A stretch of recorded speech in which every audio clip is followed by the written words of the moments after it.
Halo guys, assalamualaikum warahmatullahi wabarakatuh. Alhamdulillahi wa kafa.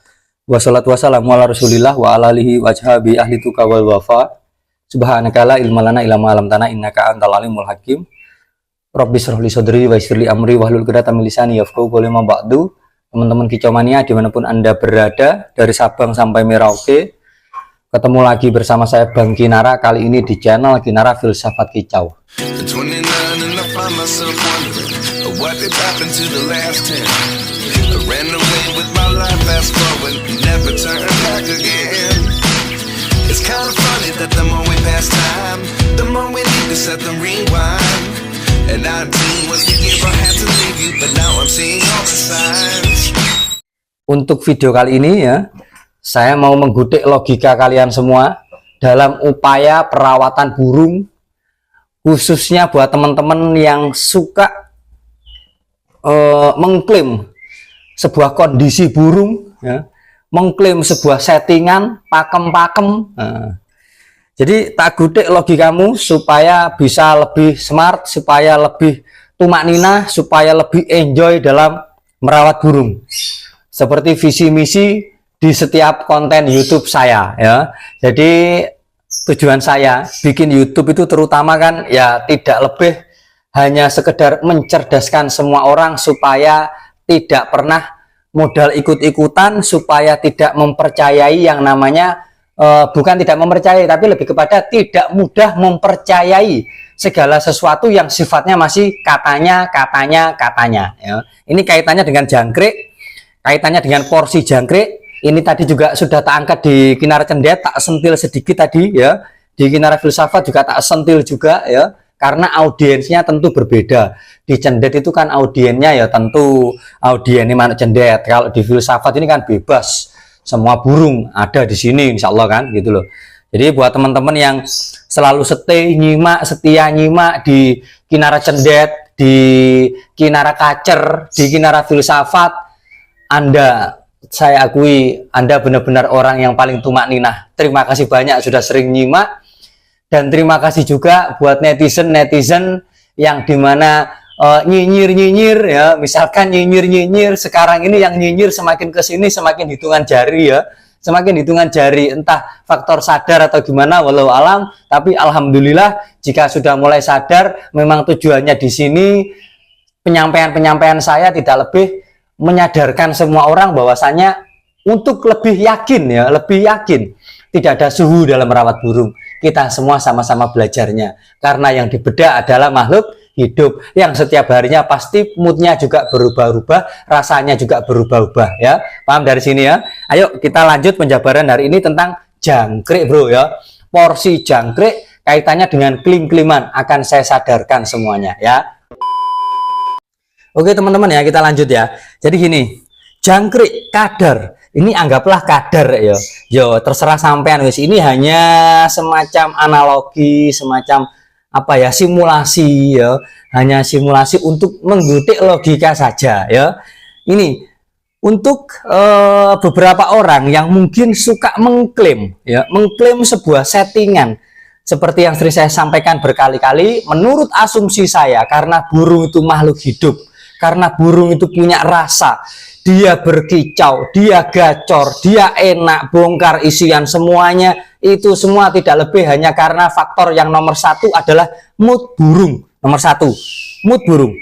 Faktor yang menunjang masalah mood tentu kenyamanan, kemapanan, sehat. Ini bro, kalau misalkan ada orang mengklaim burung gacor, burung pokoknya manuk-manuk sing enak-enak, itu membuat dia gacor itu kaitannya dengan jangkrik, kaitannya dengan settingan ulat Hongkong, settingan mandi, settingan ini, settingan itu, pokoknya settingan yang diklaim lah ya. Anggaplah begini, apalagi kalau kita itu suka bermain angka, dikit-dikit main angka, dikit-dikit main patokan.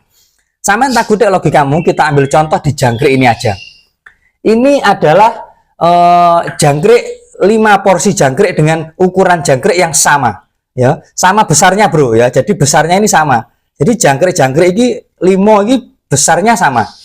Anggaplah misalkan setelah dielapkan ya, setelah dielapno, andai kata ini terkhusus untuk yang suka mengklaim, terkhusus untuk yang suka makem-makemin, dikit-dikit kaitannya dengan settingan, dikit-dikit kaitannya itu bisa dibentuk, bisa disetting, bisa dipaksa, disengajakan, digini, digitukan, wes pokoknya sing diklaim-klaim ngono kae ya. Intinya gini, ini misalkan dielapkan ya, dielapkan ternyata dengan ukuran jangkrik 5 ini tadi ya, ukuran jangkrik 5 dengan postur ukuran besar kecilnya itu sekian-sekian ini tadi, itu menghasilkan kadar 100, mbuh kadar proteinnya kayak mbuh kadar ropone wis pokoknya 100 lah wis ya.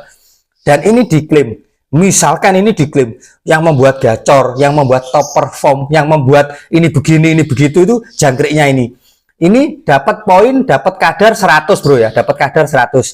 Bayangkan bro, kalau memang yang membuat gacor itu ini, yang membuat enak burung itu ini, bukan emutnya, terus misalkan diganti ini, kecil, gitu. Ini juga kecil, rada sedeng sidik ya, sedengan dikit. Ini besar, ini ukuran yang tadi. Ini tentu bro, 5 jangkrik ini sama angkanya 5 bro. Ya, yang tadi kan ini besar-besar semua tadi. Tadi kan ini tuh besar-besar semua. Terus diganti ini. Yang namanya bentuknya makhluk, ukuran makhluk itu nggak bisa sama bro. Setiap makhluk itu punya kadar yang berbeda-beda, punya garis takdir yang berbeda-beda, punya garis, wes pokoknya sembarangan beda-beda lah setiap makhluk ciptaan Allah ya. Ini tentu bro, jangkrik 5 ini yang sama cuma 5-nya aja, jumlahnya aja yang 5. Tapi ketika dielapkan, dielapno, hasilnya nggak mungkin 100. Mungkin bisa jadi 80, mungkin bisa jadi 70, dan harusnya burungnya trouble, nggak jalan. Kalau memang yang apa ya, kita itu mengklaim bahwasanya yang membuat burung enak, gacor, dor itu kaitannya dengan settingan ini semua. Harusnya ketika diganti gini aja bro, trouble wes bro. Makanya kan sering saya sampaikan, yang membuat burung gacor enak itu nggak ada kaitannya dengan settingan bro. Kalian jangan suka mengunci. Jangan suka mengunci bahwasanya yang membuat burungmu gacor begini begitu itu ya settingannya gini. Merawat burung tidak serumit itu bro. Yang membuat gacor burung yang nomor 1 itu adalah mood burung.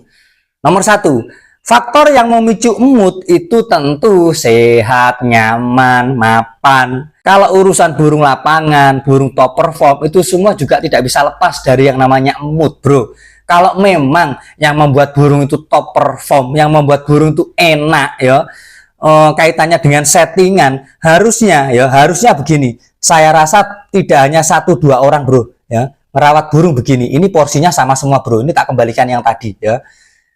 Jangkrik 5, hasilnya 100 ya. Kadar dengan kadar, boh kadar protein, boh kadar ropone, pokoknya 100 wis lah kadar-kadar ngono mau. Diklaim-klaim seperti itu. Jadi ketika menggunakan settingan begini ya, settingan seperti ini, burungnya gacor enak di lapangan hari Senin. Hari Selasa masih enak, hari Rabu sudah nggak enak, hari Kamis nggak enak, hari Jumat nggak enak. Apa yang membuat nggak enak bro? Padahal settingannya sama kok, padahal rawatannya sama kok. Ini kan kejadian seperti ini nggak cuma 1 orang 2 orang mengalami seperti ini, banyak orang mengalami seperti ini. Makanya sering saya sampaikan, jadi merawat burung dari semua video-video saya itu cuma mengajak Anda semua untuk lebih tumak ninah ngerawat burung, lebih fleksibel, nggak usah pakai klim-kliman. Supaya apa? Supaya mindset kita itu bisa berkembang. Bisa berkembang. Bayangkan, misalkan bro ya, kita suka mengklaim, suka pakai patokan-patokan klim-kliman. Bayangkan, andai kata burungmu kamu jangkrik 5 misalkan, dengan mandi sekian, jemur sekian, spek burungmu gak gacor-gacor, tapi kamu itu suka mengunci rawatanmu, ngejar birahi lah, ngejar emosi lah, dengan porsi sekian-sekian lah, tapi burungmu gitu-gitu aja. Loh, ini kan kesalahannya kan dari apa? Dari klaimnya terlebih dulu bro, karena kita mengklaim dulu lah, sedangkan burung itu butuhnya apa, yang dibutuhkan apa, yang dirasakan apa. Lah ini semua sifatnya prediksi, sifatnya analisa, sifatnya kan cuma menebak, bukan hukum pasti bro, karena beda kodrat. Paham kan dari sini kan? Makanya sering saya sampaikan, ngerawat burung ya, kita itu fleksibel saja. Kembalikanlah, setiap masa ada burungnya, setiap burung ada masanya. Nggak ada istilahnya burung itu bisa enak selamanya. Tidak selamanya burung nggak enak terus, itu ya enggak bro. Jadi yang membuat enak dan tidak enak itu semua faktor rasa, faktor mood. Ya wes, kita sebatas mengupayakan. Dengan rawatan jangkrik sekian-sekian, lah ini tadi lah misalkan ya, dengan porsi jangkrik seperti ini, bayangkan otomatis secara tidak langsung ketika diklaim ini poinnya 100, ketika dia dirubah ya otomatis kan berubah atau bro skornya bro, poinnya kan berubah, nggak mungkin 100 lagi. Jadi pembicaraan seperti ini ya nggak butuh bro, sebenarnya nggak butuh uji lab atau uji apa, uji ini uji itu ya, dari logika saja yang namanya bentuk ukurannya berbeda. Misalkan ini masih sama bro, ini menyentuh poin 100. Lah misalkan ini ganti kecil-kecil, ya poinnya nggak mungkin 100 lagi tuh bro. Harusnya burungnya juga trouble. Misalkan kayak gini, diganti yang kecil-kecil. Ayo, kecil-kecil. Angkanya sama, 5-nya sama. Tapi kan unsur di dalamnya kan beda semua. Makanya ngerawat burung nggak usah pakai klaim-klaiman. Kalau kita mengklaim ini, mengklaim begitu, ini belum diuji lab saja. Ini kadarnya berapa-berapa. Dari logika sederhana seperti ini, teori klaim-klaiman sudah patah bro. Apalagi kalau ini diuji lab. Bayangkan bro. Makanya, jadi di sini itu tujuan saya bukan menggurui panjenengan, tidak bro. Untuk burung-burung yang masih mencari ini, mencari itu, saranku apa? Kalian jangan suka mengklaim terlebih dulu, supaya pikiranmu berkembang. Kalau pikiranmu kamu kunci, kamu klaim begini, kamu klaim begitu, nggak berkembang nanti gitu loh. Jadi untuk burung-burung yang masih mencari, nggak usah ikut-ikutan klaim-klaiman. Burung yang nggak jelas riwayatnya, burung yang wes perjalanannya belum jelas lah, karena dia apa-apa nih Rek, yo, dia apa-apakan bahasa Indonesia nih. Itu mau bagaimanapun juga burung bagus 80% itu bakat karakter bro, 20% sisanya rawatan. Jangkrik kayak gini kan rawatan, upaya kan. Jadi ini semua poinnya hanya 20% kok untuk burung.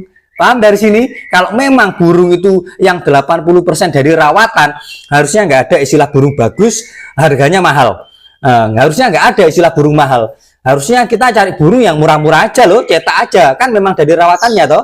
Harusnya begitu. Kenapa cari burung mahal? Kenapa ada burung mahal? Kenapa kita cari burung yang riwayatnya jelas? Karena apa? Karena yang kita cari, yang kita kejar itu sebenarnya apa? Karakter. Cuma tidak semua orang itu menjabarkan dengan detail. Yang ditonjolkan cuma rawatan. Ya kalau memang rawat burung itu semudah rawatannya, semudah teori ini, teori itu, harusnya hasilnya pasti. Harusnya hasilnya sama. Kenapa hasilnya beda ketika ditirukan? Karena tingkat kemapanan, tingkat karakter burung berbeda-beda. Ngono lho Rek. Paham dari sini teman-teman? Wes ngono ae video kali ini. Semoga menyentuh logikamu, semoga mengedukasi. Hari ini memang sengaja maktes bahasanya, singkat, padat dan jelas ya. Wes ngono ae. Semoga menjadikan kita semua menjadi manusia yang tidak melampaui batas dalam hal merawat burung. Semoga bermanfaat. Saya Airi, wabillahi taufiq wal hidayah. Assalamualaikum warahmatullahi wabarakatuh.